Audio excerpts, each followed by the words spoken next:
What's up, beautiful bastards? I hope you're doing absolutely fantastic, and welcome to today's video. So, in today's video, we're gonna be having a little whisper ramble about business, about marketing, about sales. I know that some of you guys actually enjoy this type of videos, so I thought I would make another one. Yeah, in case you did not know, I work in the marketing and sales field. I own a marketing agency, so yeah, I'll try my best to give you guys the best, tips and advices in case you are interested in pursuing this as a career, or maybe just for general knowledge. So, yeah, let's get started. How to be a great salesman. How to be so good at sales that you can sell water to a drowning man. Well, the short answer to that would be chill the fuck out. That's it, really. The key to be great at sales is knowing how to control your emotions and never letting frustration or anger get the best of you.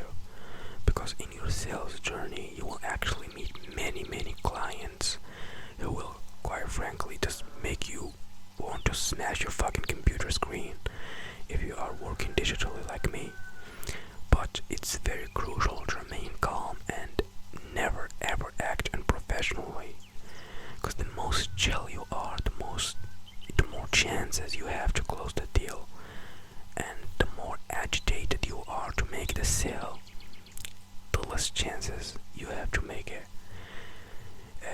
You really gotta make peace with the fact that you may lose this particular client, and your attitude should not show excitement or agitation to close the deal, even if you are too broke to the point you cannot afford a Starbucks coffee. Yeah. And when doing cold outreach and approaching potential prospects, make sure to start the conversation with something personal.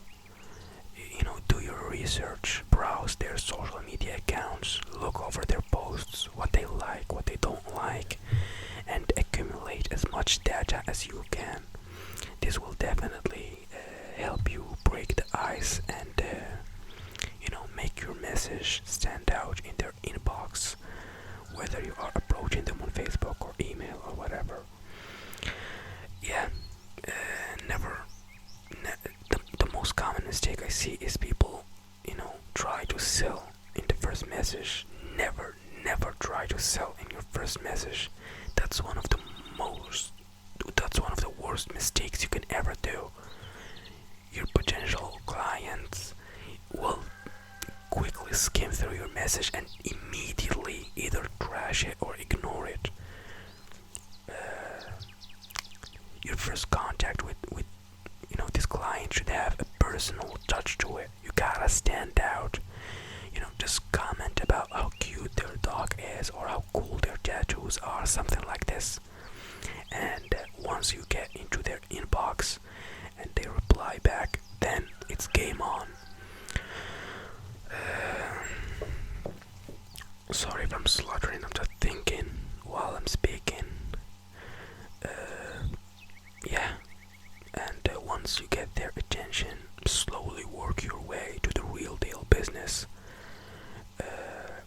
And the way to do that is by asking simple, innocent, curious questions, if that makes sense. For example, in my case, I may drift the conversation to business by asking the potential prospect I'm talking to something like, "Hey, by the way, you have an amazing physique. Do you offer personal training to people?" And for example, if the client would reply by yes, then I immediately would ask about how many clients he currently has, and which I know it's a very small number because I did my research earlier. And yeah, then my response would be something like, "Oh wow, I thought you would have at least X clients, because I've been looking through your posts and you seem very knowledgeable about the bodybuilding industry. Would you be interested in getting more clients?" business? Something like this. And obviously his answer will be yes. And boom, we're talking business now. Your situation will be different, of course. I work with fitness models. Your situation will definitely be different, but the point I'm trying to paint here is you have to waddle your way to the deal. Being too direct or too professional will not necessarily help you grow your business. And yeah, adding that personal touch is very essential and makes all the difference. You gotta talk to your clients as you talk to your friends. Make them feel safe, care about their situation, and before you know it, you will have yourself a deal. It's really, you really should not overthink it. The more you overthink it and complicate it and analyze it, you will fucking lose it. Trust me. Just have confidence and chill the fuck out. That's it. Too much rambling. I'm getting thirsty, but I don't have any water. Damn. But yeah, that's it really. Because marketing your product is actually more important than the product itself, believe it or not. Marketing your product is more important than the product itself. And that's exactly why you are following many celebrities on Instagram that to this day you probably have no idea what they are famous for. Like, the Kardashians and shit. And yeah, little story, in case you did not know, the famous singer Lil Nas X, hopefully I pronounce his name right, he was a college dropout, sleeping on his sister's couch with a negative balance in his bank account, and 5 months later he broke records for the most consecutive weeks at #1. So yeah, how? Well, because he focused more on promoting than creating. When he actually dropped out of college to pursue music, he did not create much. Instead, he lived on Twitter.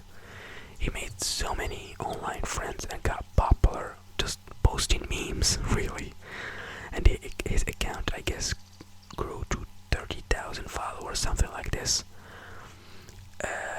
And his plan was, using his following to promote his music, but obviously it was not that simple. Yeah, so he got creative. He stopped tweeting SoundCloud links and started writing a song that he could promote through memes. And that's exactly how he came up with the famous song Old Town Road. I'm sure you know this song, it's pretty popular, and the video went viral. And yeah, he paired the song with the video of a dancing cowboy and shared it with his followers, and it went viral. So yeah, as an unknown artist, it was the only way he could get the word out, and the views started piling up afterwards. So yeah, next thing everyone is streaming that song. Yeah, that's it. A lot of people who run businesses are under the impression that there is a dividing wall between offline and online businesses. They can understand the value of online promotions, provided that these promotions go to an online business. Yeah, I'm talking about you really need social media to promote your business nowadays, that's right. Make no mistake, it's indispensable for the success of your online coaching business or whatever your business is. Yeah, that's it. It's not rocket science as long as the messages that you send on all those platforms are consistent with the messages that you send on your online business. Then you are playing the game the right way. And yeah, also one more thing I want to talk about is about price. Trust me guys, price does not matter when your story is right. It really does not. It really does not. It's not about pricing it lower. It's about telling the right story and backing it up with a premium brand. The first time I got actually interested in online coaching, I met a lot of different people. A lot of those individuals were well on their way to developing an online coaching business, and so far so good. I thought, well, it turned out that a lot of the people I was rubbing shoulders with digitally were basically walking the wrong path. They had all the wrong ideas on how to build and run a successful online coaching business. Yeah, in fact, for the longest time, I actually struggled with my own coaching business because I absorbed a lot of their ideas.